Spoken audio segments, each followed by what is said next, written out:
नमस्कार दोस्तों, आप देख रहे हैं HVS स्टडीज़ और इस वीडियो में आपके लिए 28 मार्च 2023 का करंट अफेयर लेकर आ गया हूं। साथ में हम स्टैटिक जीके और रिलेटेड करंट अफेयर का रिवीजन करते हुए चलेंगे।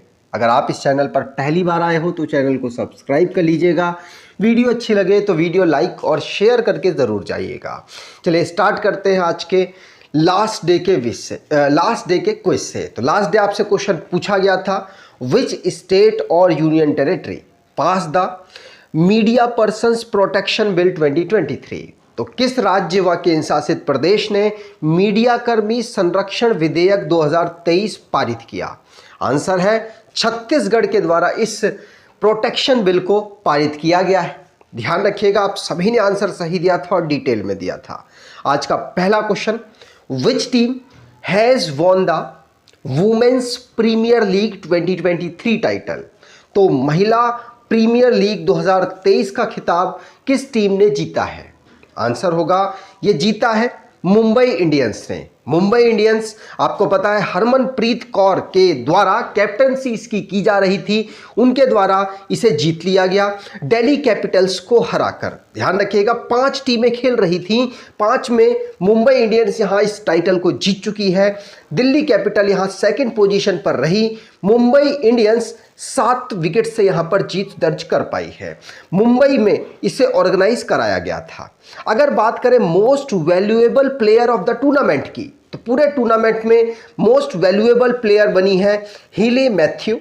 और ऑरेंज कैप, आपको पता है सबसे ज्यादा रन बनाने वाले प्लेयर को ऑरेंज कैप दिया जाता है, वो दिया गया है मैग लेनिन को।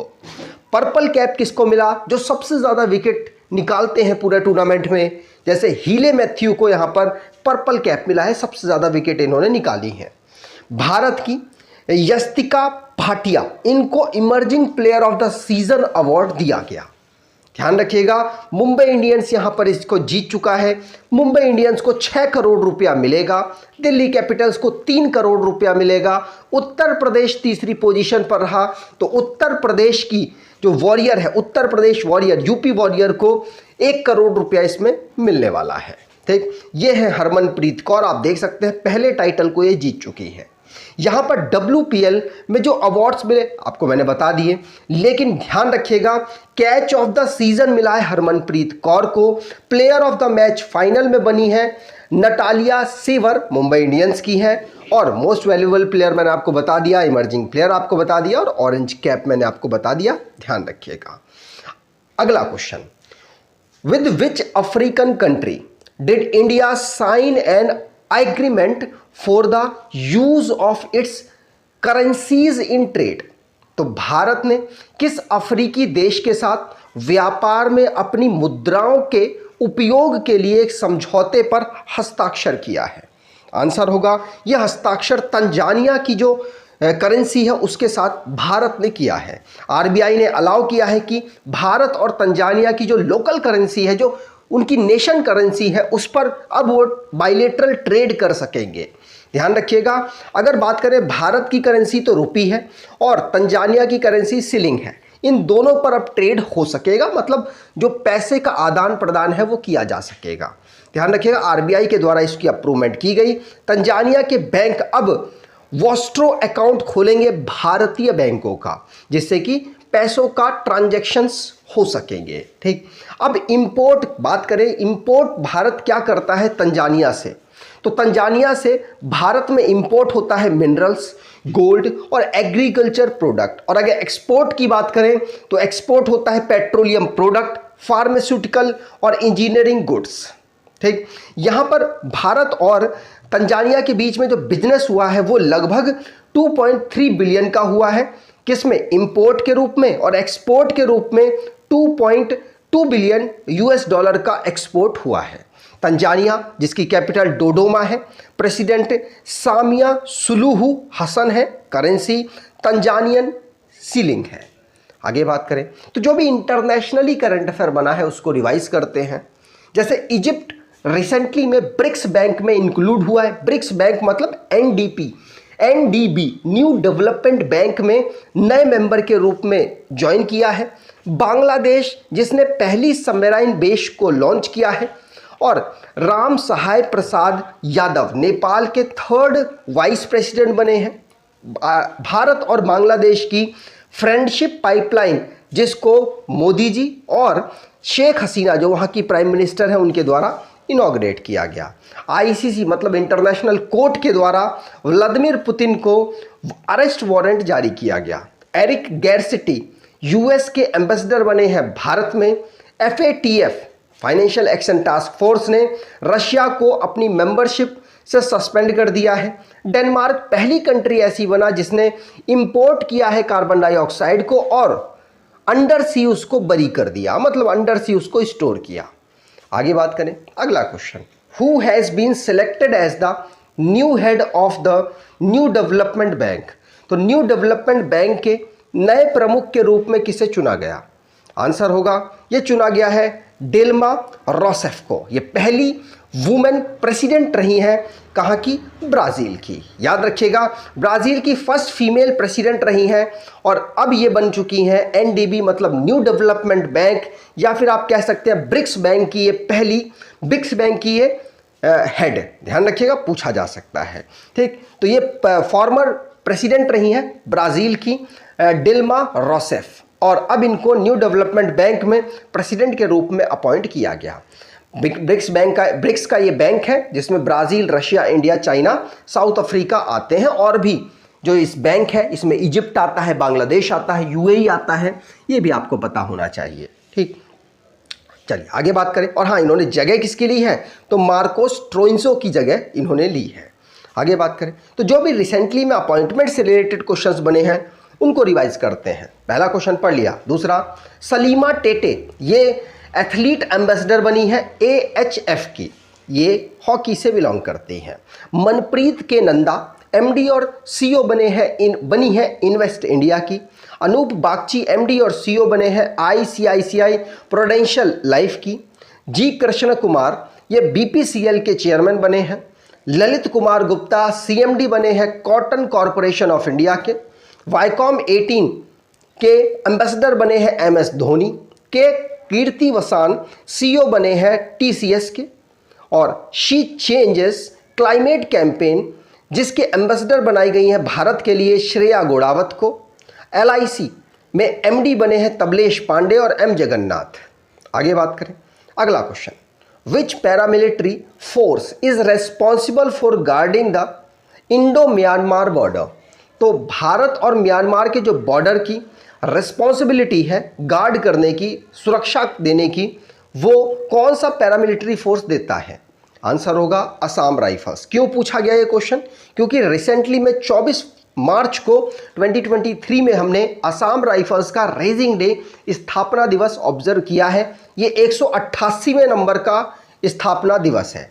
ये स्थापना दिवस शिलोंग में ऑब्जर्व किया गया। शिलोंग मेघालय की कैपिटल है। यहाँ पर बात की जाए तो 188 रेजिंग डे सेरेमनी ऑर्गेनाइज कराई गई 24 मार्च 2023 को शिलोंग में। ठीक, यहाँ पर बात की जाए इसी साल जो फोर्सेस हैं उनको शौर्य चक्र, एक शौर्य चक्र मिला, 7 सेना मेडल और 411 प्रेसिडेंशियल गवर्नर्स मेडल मिला है। आगे बात करें तो जो भी इंपॉर्टेंट डेज हैं उनको रिवाइज करते हैं। पहला क्वेश्चन पढ़ लिया। दूसरा, इस साल हमने अर्थ डे 25 मार्च को ऑब्जर्व किया। वर्ल्ड ट्यूबरक्लोसिस डे 24 मार्च को ऑब्जर्व किया। वर्ल्ड रिसाइकलिंग डे 18 मार्च को। 16 मार्च को national immunization day. World consumer right day 15 March. International day of women जज हमने 10 मार्च। No smoking day 8 March. 8 मार्च को international women's day. World wildlife day हमने 3 मार्च को ऑब्जर्व किया है। आगे बात करें, अगला question, who became the second Indian to win more than 1 gold medal in the women world boxing championship. तो महिला विश्व मुक्केबाजी चैंपियनशिप में एक से अधिक स्वर्ण पदक जीतने वाली दूसरी भारतीय कौन बनी है? तो दूसरी भारतीय, इस क्वेश्चन में बहुत ज़्यादा कंफ्यूजन है, क्लियर करता हूं, पहले आंसर सुनिए। तो आंसर यहां पर होगा कौन? निखत जरीन। निखत जरीन महिला विश्व मुक्केबाजी championship women world boxing championship में दूसरे मेडल को जीती हैं। याद रखिएगा, निखत जरीन आप जानते होंगे। यहां पर अब बात की जाए तो अब यहां पर मैं आपके कंफ्यूजन दूर करता हूं। भारत ने इस बार इस वुमेन वर्ल्ड बॉक्सिंग चैंपियनशिप में 4 गोल्ड मेडल जीते हैं। परफॉर्मेंस अच्छा रहा। आईबीए इंटरनेशनल बॉक्सिंग एसोसिएशन के द्वारा इसको ऑर्गेनाइज कराया जाता है। यहां पर निखत जरीन ने भी गोल्ड मेडल जीता और ये इनका दूसरा मेडल है। अगर नीतू गंगास की बात करें तो पहला गोल्ड मेडल इन्होंने जीता था, मैंने आपको बताया था 48 किलोग्राम की कैटेगरी में, और निखत जरीन 50 किलोग्राम की कैटेगरी में। और स्वीति बूरा, ये कल पढ़ाया था मैंने आपको, इन दोनों का नाम नीतू गंगास और स्वीति बूरा। स्वीति बूरा भी यहां पर गोल्ड मेडल जीती। साथ साथ लवलीना बोर्गेन यहां पर गोल्ड मेडल जीती हैं। तो टोटल 4 मेडल भारत को गोल्ड मेडल मिले हैं। याद रखिएगा, निखत जरीन 50 किलोग्राम की कैटेगरी में खेलकर यहां पर जीत दर्ज कर पाई हैं। ये दूसरी महिला बनी है। पहली कौन थी? तो पहली मैरी कॉम थी। मैरी कॉम की बात की जाए तो 6 टाइम वो ये चैंपियन बन चुकी हैं, 2002, 2005, 2006, 2008, 2010 और 2018 में। निखत जरीन 2022 में और 2023 दोनों साल इन्होंने इस मेडल को प्राप्त किया है। सरिता देवी की बात की जाए तो सरिता देवी भी 2006 में मेडल प्राप्त कर चुकी हैं। जेनी आरएल 2006 में, लेखा केसी 2006 में, निखत जरीन 2022 में भी प्राप्त कर चुकी थी और अब दोबारा से इन्होंने एक और मेडल प्राप्त कर लिया है। आईबीए के द्वारा इसको ऑर्गेनाइज कराया जाता है, जिसकी फुल फॉर्म है इंटरनेशनल बॉक्सिंग एसोसिएशन। 2 साल में इसको ऑर्गेनाइज कराया जाता है। आगे बात करें, अगला question, defence ministry recently signed a contract with which organisation under project Him Shakti. तो रक्षा मंत्रालय ने हाल ही में प्रोजेक्ट हिम शक्ति के तहत किस संगठन के साथ एक अनुबंध पर हस्ताक्षर किए हैं? तो रक्षा मंत्रालय ने रिसेंटली में बेल के साथ किसके? BEL के साथ यहां पर कॉन्ट्रैक्ट साइन किया, जिससे कि प्रोजेक्ट हिम शक्ति को प्रमोट किया जा सके। अब ये हिम शक्ति क्या है? तो आपको बता दूं, जो हमारी यूनियन मिनिस्ट्री है डिफेंस की, वो राजनाथ सिंह जी के द्वारा संभाली जा रही है। उसने भेल हैदराबाद में प्रोजेक्ट हिम शक्ति के लिए कॉन्ट्रैक्ट साइन किया है। अब क्या है ये प्रोजेक्ट हिम शक्ति के अंतर्गत जो भी Indian electronics and associated industries हैं उनको MSME सेक्टर के लिए एनकरेज किया जाएगा, जिससे कि ज़्यादा से ज़्यादा रोजगार और ज़्यादा से ज़्यादा इलेक्ट्रॉनिक्स फील्ड में डेवलपमेंट पैदा हो सके। ठीक, ध्यान रखिएगा। इसमें इन्वेस्टमेंट भी किया जाएगा लगभग 3000 करोड़ का।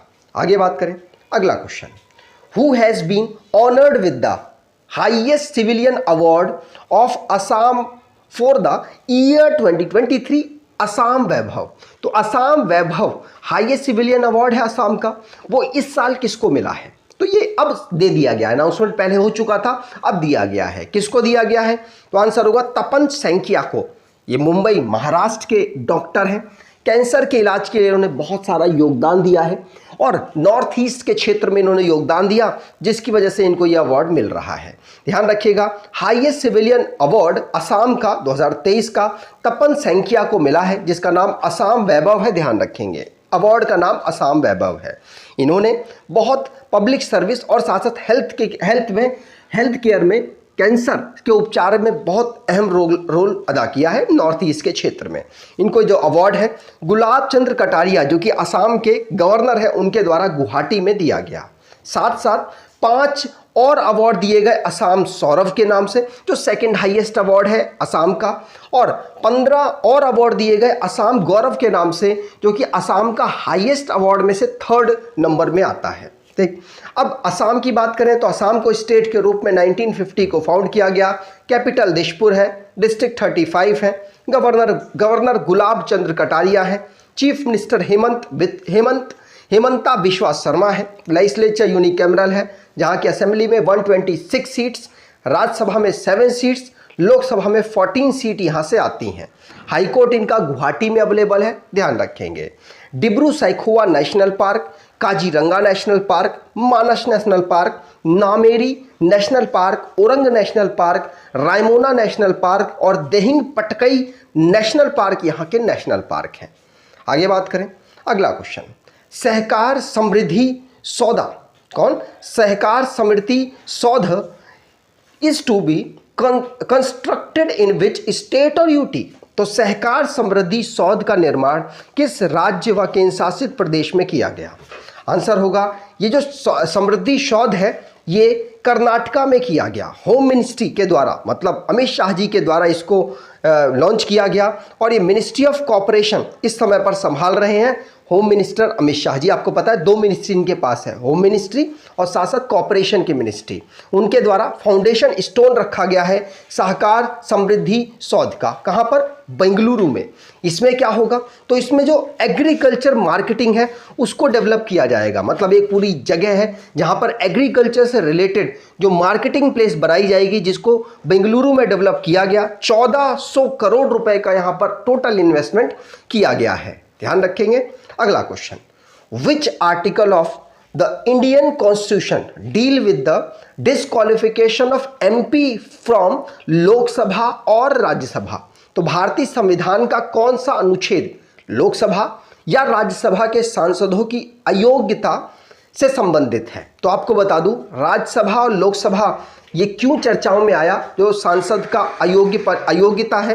तो आपको बताऊं, रिसेंटली में राहुल गांधी की सदस्यता को अयोग्य किया गया है क्योंकि उनको 2 साल की सजा हुई है, साथ साथ 15,000 की जो उनके ऊपर फाइन लगाया गया है, क्योंकि उन्होंने 2019 में मोदी जो सरनेम होता है उन पर टिप्पणी की थी। मानहानि का केस हुआ बाद में, और सूरत जो वहाँ की रीजनल कोर्ट है उसके द्वारा उनको सजा सुनाई गई।